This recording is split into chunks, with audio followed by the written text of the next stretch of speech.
So hello everyone, स्वागत है आपका अपने YouTube channel fuel for success में। तो आज से हम शुरू करने वाले हैं एसएससी जीडी कांस्टेबल के लिए प्रैक्टिस सेट। ये टोटल 30 प्रैक्टिस सेट चलेंगे, जो कि प्रीवियस ईयर सब पीवाईक्यू क्वेश्चन रहेंगे। जो 2024 2025 में जितने भी पीवाईक्यू क्वेश्चन आए हैं, सब हम प्रैक्टिस सेट के थ्रू आपको रिविजन कराते रहेंगे। तो चलिए शुरू करते हैं।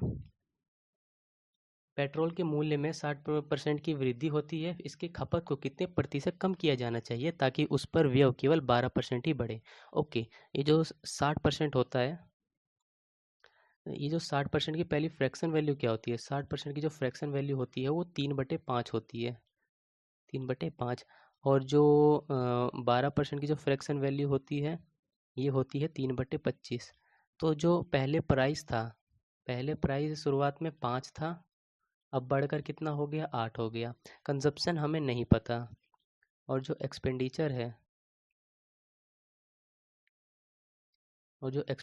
है, वो हमारा 25 से 28 हो गया, बढ़कर 25 से 28 हो गया। तो हमें कंजप्शन निकालना है कि कितने की वृद्धि हुई है या कितने की कमी हुई है। तो 25 को हम ऊपर लेके आएंगे, 8 से गुना करेंगे, 28 को ऊपर लेके आएंगे, 5 से गुना करेंगे। तो ये जो 25 इंटू 8 रेशियो 28 इंटू 5, तो 5 से काटेंगे 55 25, 4 से काटेंगे दूनी 8, 4 से काटेंगे 4 सत्ते 28।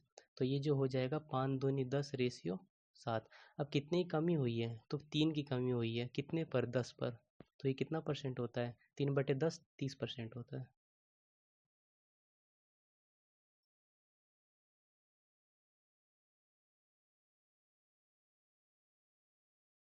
एक किले में 150 आदमियों के लिए 85 दिनों का भोजन का प्रावधान है तथा 15 दिनों के बाद 25 आदमी किले से चले जाते हैं, तो शेष भोजन कितने दिनों तक चलेगा? ये जो 150 आदमी हैं, उनका 85 दिनों का भोजन का प्रावधान है, जिसमें से 15 दिन के बाद, यानी कि ये जो 85 दिन टोटल,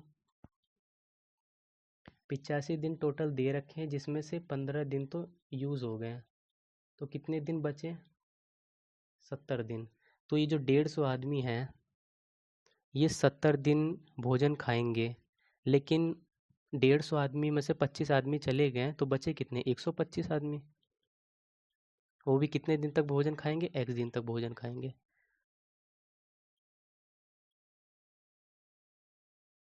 15 सत्ते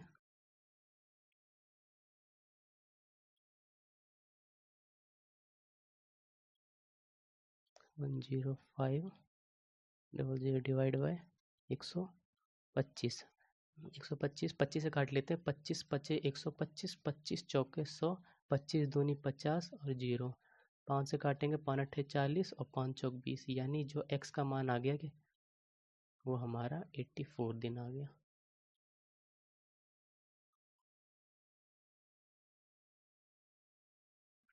अमित 5400 रुपये और गोपाल 9400 रुपये समान वार्षिक साधारण ब्याज की दर से निवेश करते हैं। यदि 4 वर्ष के अंत में गोपाल को अमित से 480 रुपये अधिक ब्याज मिलता है तो ब्याज दर ज्ञात कीजिए।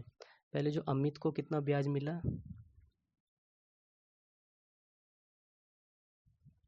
पहले अमित का ब्याज निकालते हैं और गोपाल का ब्याज निकालते हैं।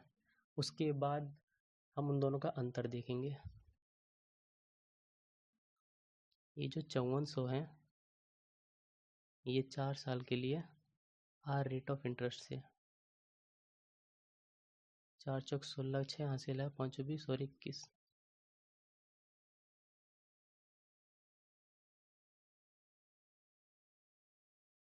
और जो गोपाल है, इसका कितना है? 9400 रुपये 4 साल के लिए आर रेट ऑफ इंटरेस्ट से, 4 चौक 16, 6 हासिल 9 36 और 1 37 R%। तो इन दोनों का जो अंतर है वही हमें दे रखा है 480। इन दोनों का डिफरेंस, और इन दोनों का डिफरेंस कितना हो जाएगा? 0 6 160 हो जाएगा। 160 आर बराबर 480 हो जाएगा, जो आर बराबर होगा 3%।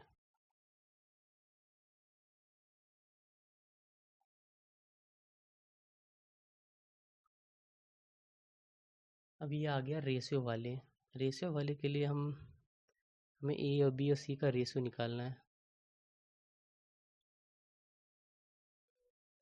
अब ऐसे जब ऐसा दे देना तो उस केस में हम क्या करेंगे, जो हमारे पास खुद का, जैसे हमें ए का निकालना है तो हम ए वाले वैल्यू को हम नहीं लेंगे, ए वाले वैल्यू को हम नहीं लेंगे, इन दोनों के वैल्यू को गुना करेंगे तो 12 छंग 72।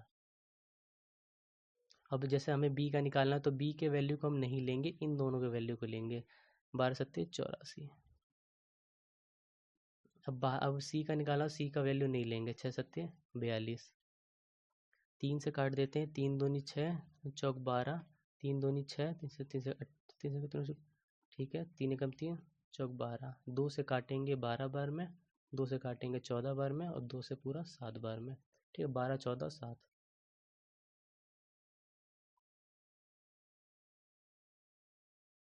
सारंग ने एचडीएफसी में कुछ धन 4% वार्षिक ब्याज दर पे निवेश किया। यदि 2 वर्ष के बाद सारंग को चक्रवृद्धि ब्याज के रूप में 153 रुपये मिले तो वार्षिक रूप से संयोजित करने पर संगत साधारण ब्याज क्या होगा? ओके, इसमें एसआई पूछा है, सिंपल इंटरेस्ट पूछा है,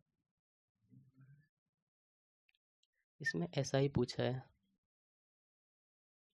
तो 4% का 2 बार, इसका जो फॉर्मूला होता है कंपाउंड इंटरेस्ट का वो होता है A plus B plus A into B divide by 100। अब इसका जो कंपाउंड इंटरेस्ट का आएगा ब्याज, वो 4 4 8 चौक 16, एक बार जोड़ेंगे एक बार गुना करेंगे, तो कंपाउंड इंटरेस्ट दे कितना रखा है, 153। 153 है, ये अपने आप में 8.16% का मान है। हमें निकालना कितना है, मूलधन, यानी 100% का मान निकालना है। अच्छा, ये 100%, ये पूरा आ गया हमारा मूलधन, तो हमें एसआई निकालना है। एसआई के लिए वही 4% की दर से, वही 2 साल के लिए, ये आ गया हमारा एसआई। ठीक है, परसेंट से परसेंट ख़त्म, 100 से 100 ख़त्म, इसका पॉइंट हटाया, 4 से काटते हैं, 4 दूनी 8, 8 एकम 8, न जाए 0, 8 दूनी 16, 3 तिरेका 9 चौक 12, 3 पचे 15, 3 एकम 3, 17 तियाँ 51, 17 दूनी 34, 2 से काटेंगे 50 बार, यानी जो एसआई अब हमारा आया है वो 3 इंटू 50 इक्वल टू 150।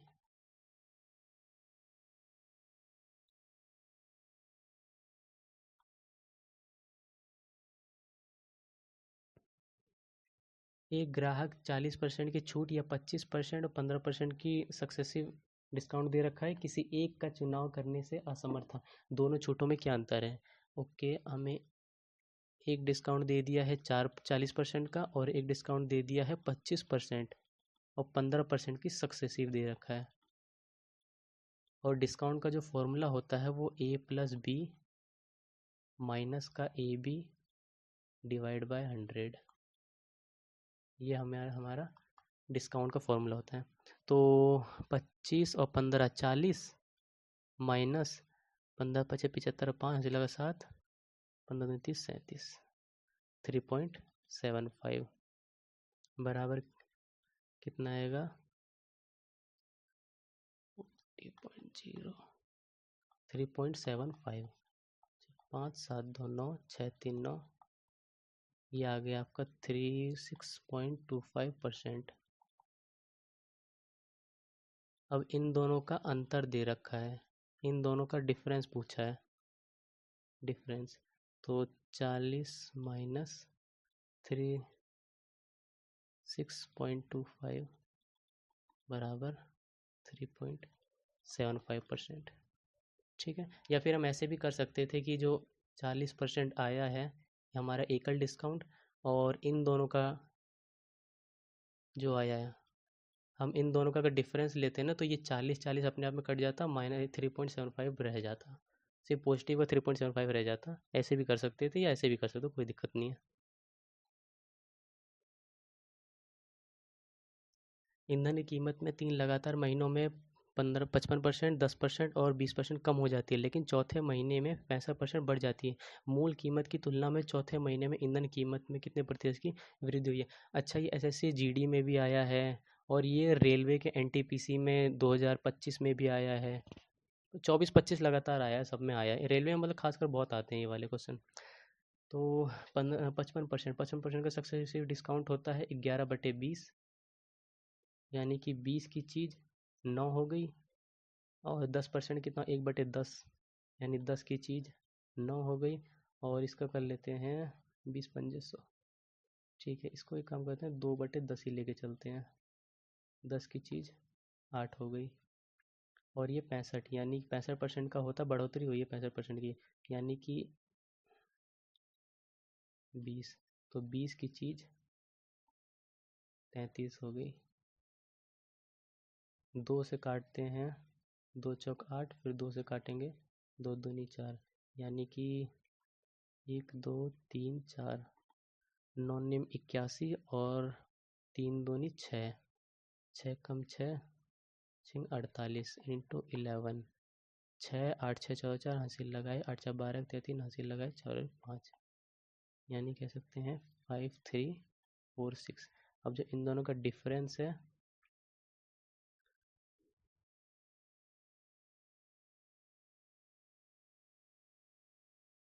5346, उसमें 6 का बचा 4, 5 4 9, 6 3 9, 5 4 9, ये जो आया है 4654। 1000 तो 100 पर कितना, ठीक है, 2 जीरो से 2 जीरो ख़त्म, ये जो आया है 46.54। हालांकि यहीं पता चल जाता है, क्योंकि 100 है ना, नीचे जीरो जीरो है, तो यहीं पता चल जाता है कि इतना ही आएगा, इतनी ही कमी हुई है।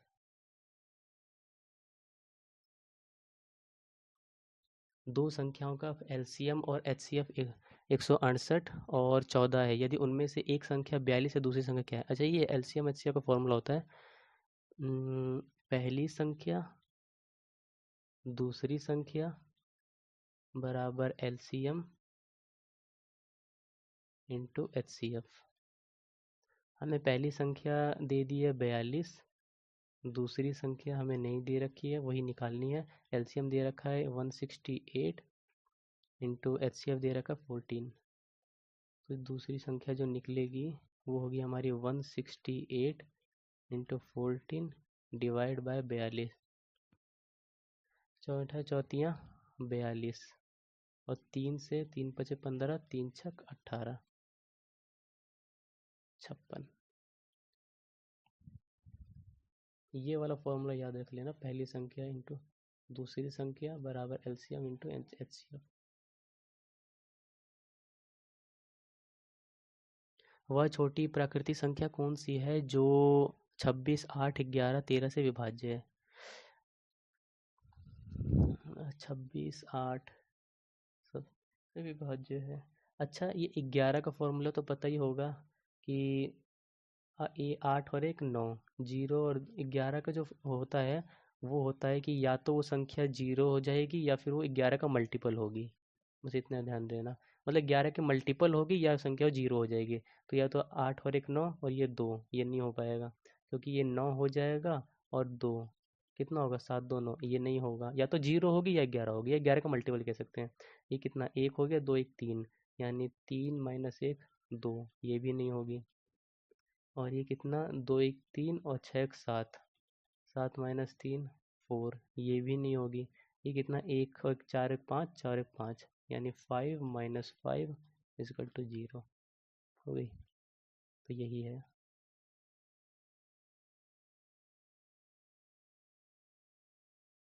सचिन ने 152 कुर्सी बेची, उसे 52 कुर्सियों के विक्रय मूल्य के बराबर लाभ हुआ है, तो उसका लाभ प्रतिशत ज्ञात कीजिए।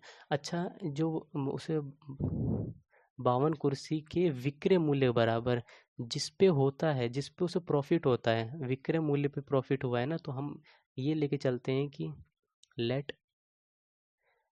हमारा जो एक, हम ये लेके चलते हैं कि जो एक कुर्सी है ना वो हमारी 1 रुपए की है, तो 1 जो चेयर हो जाएगी ना वो हमारी 1 रुपए की हो जाएगी, वो 1 रुपए हो जाएगी। तो 152 कुर्सी बेची हैं, तो जो एसपी आ जाएगा, सेलिंग प्राइस जो आएगा वो 152 रुपये का आएगा। 101, अगर एक कुर्सी 1 रुपये का, तो 152 कुर्सी 152 रुपये में हो जाएंगी, 152 रुपये में होंगी।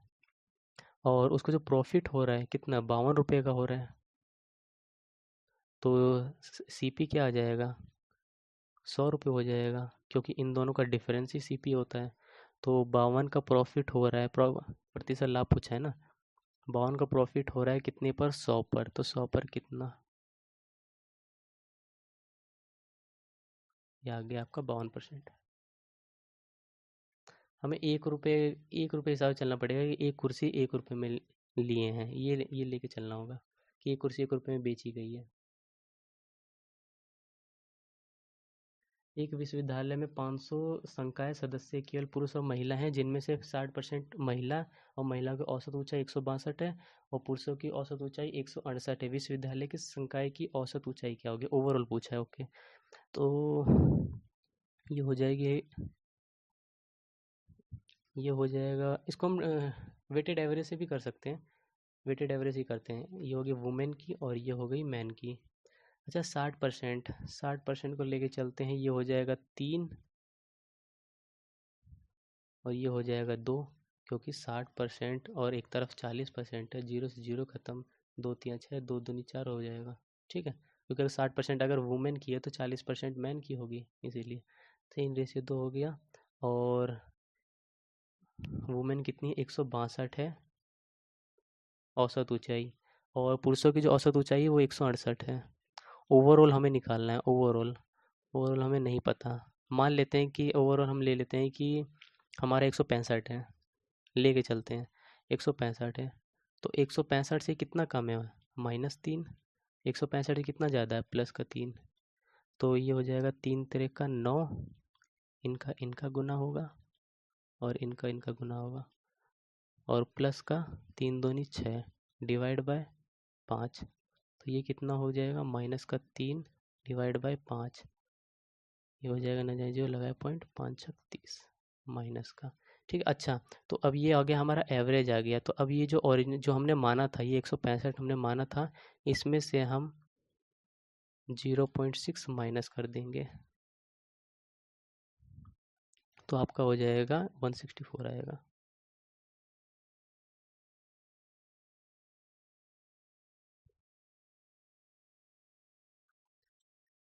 अब पॉड मॉस वाला है, इसमें सबसे पहले हम डिवाइड को देखेंगे। सबसे पहले इसमें डिवाइड करना होगा, तो -9 माइनस में ख़त्म, तो ये माइनस का हो जाएगा, 15 चौके 60 हो जाएगा, और माइनस का 7 दिया 21, और 9 4 13, कितना, 3 और 1 4 2 1 3, ये माइनस का होगा।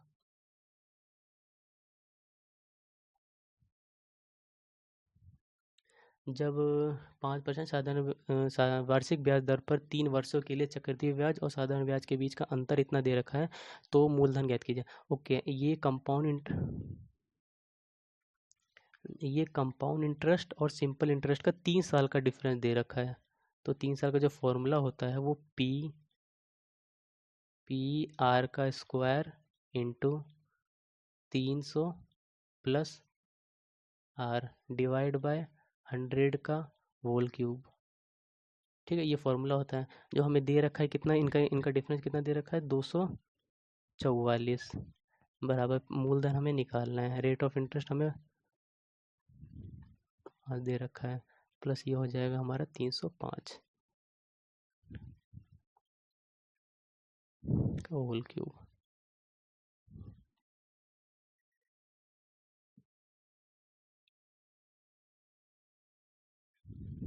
बराबर 244, इसका होल क्यूब रह जाएगा, और ये हो जाएगा 25 इंटू 305। ओके, 25 चौके 100, 5 छक 30, 5 एकम 5, ये 5 से दूनी बार, और ये पूरा 4 से कटेगा, 4 बार, तो 4 चौक 16, 16 दूनी 32। ठीक है, ये फॉर्मूला याद है, 3 साल का होता है, ये 3 साल का होता है। और जो 2 साल का, ये तो 3 साल का था,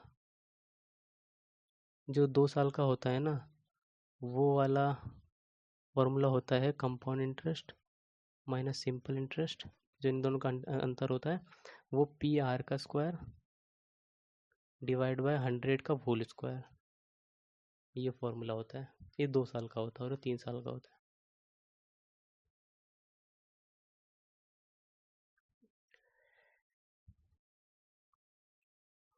अब इसको पहले डिवाइड करेंगे तो कितना हो जाएगा, 10 हो जाएगा, और गुना करेंगे तो ये कितना होगा,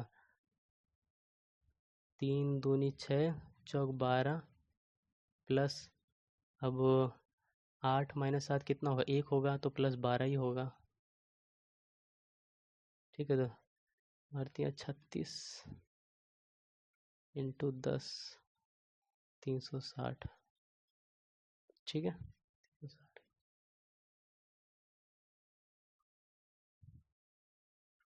एक कार्य को 32 दिनों में बी शेष कार्य का 60% कितने समय में पूरा करेगा। तो ए करता है 32 दिन में और बी करता है 48 दिन में। तो इन दोनों का आएगा कितना, 8 चौक 32,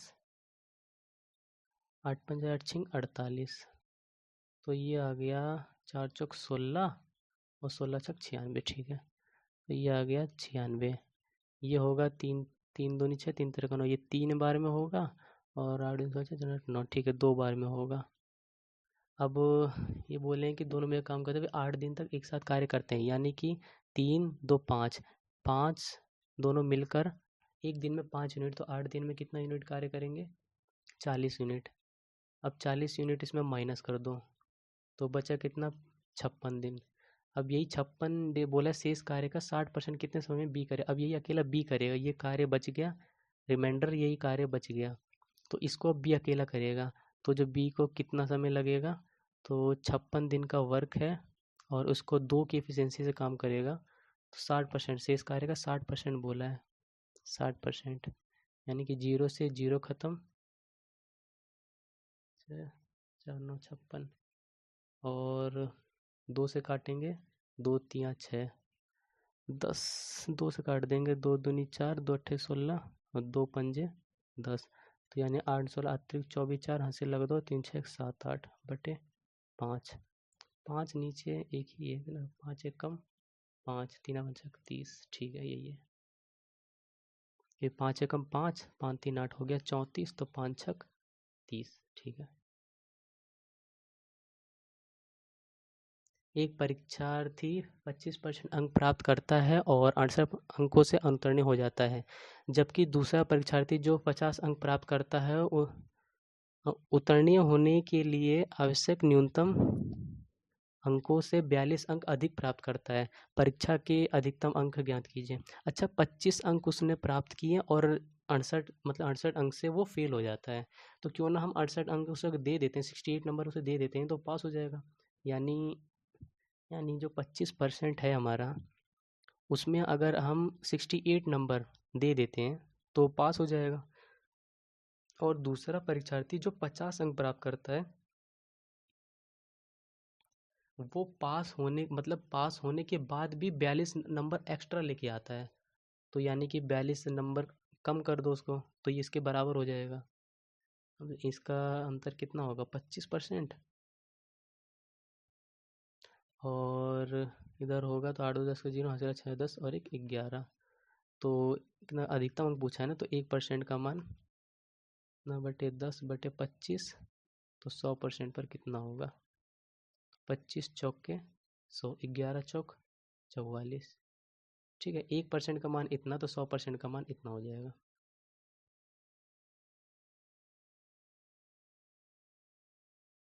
एक कक्षा के 48 विद्यार्थियों की औसत आयु 22 वर्ष है। यदि शिक्षक की आयु भी शामिल की जाए तो पूरे समूह की औसत आयु 23 वर्ष हो जाती है, यानी कि 1 वर्ष बढ़ जाती है। शिक्षक की आयु ज्ञात कीजिए।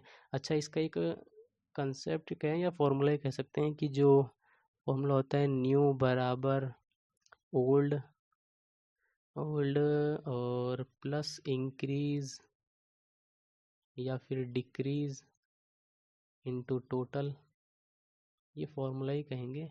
तो जो हमारा न्यू निकला है वो हमें नहीं पता, ओल्ड कितना है 22, और कितने की वृद्धि हुई है, 23 वर्ष हो गया, 22 से 23 वर्ष यानी कितना वृद्धि हो गया, 1 वृद्धि हो गया। 48 से कितना हो जाएगा, 49 हो जाएगा, क्योंकि शिक्षक की भी आयु भी शामिल कर ली गई, 49। तो अब इनको जोड़ेंगे तो 22 और प्लस 49, 71। ठीक है, यूनिट डिजिट से मैच हो गया ना, 9 2 11, यूनिट डिजिट एक ही है।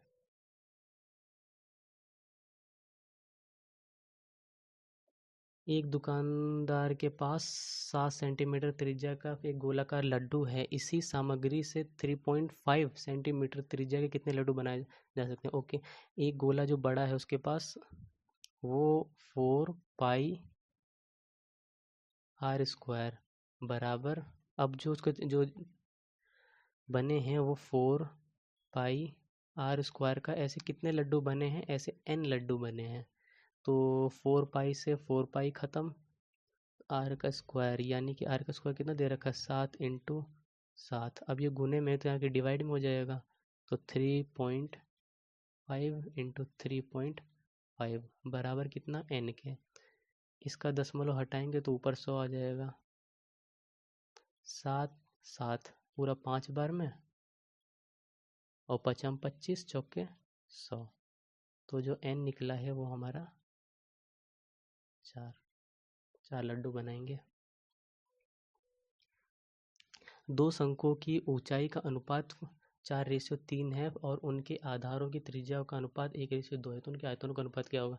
अच्छा, आयतन पूछा है तो आयतन क्या होता है शंकु का? 1/3 pi R square H, 1/3 pi R square H, जिसमें से 1/3 और पाई कांस्टेंट है, बच क्या गया? आर स्क्वायर एच, यानी कि आर स्क्वायर का मान कितना है? 1, 1 का स्क्वायर 1 ही होगा, और एच का मान कितना दे रखा है? 4।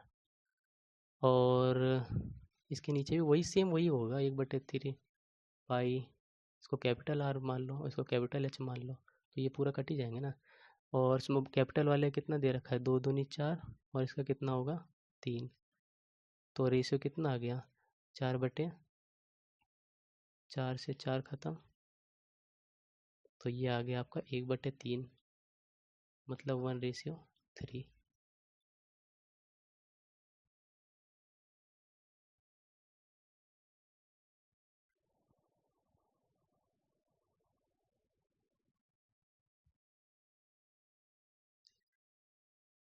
यदि एक घन की भुजा को 3 गुना कर दिया जाए तो उसका आयतन उसके मूल आयतन का कितना गुना होगा?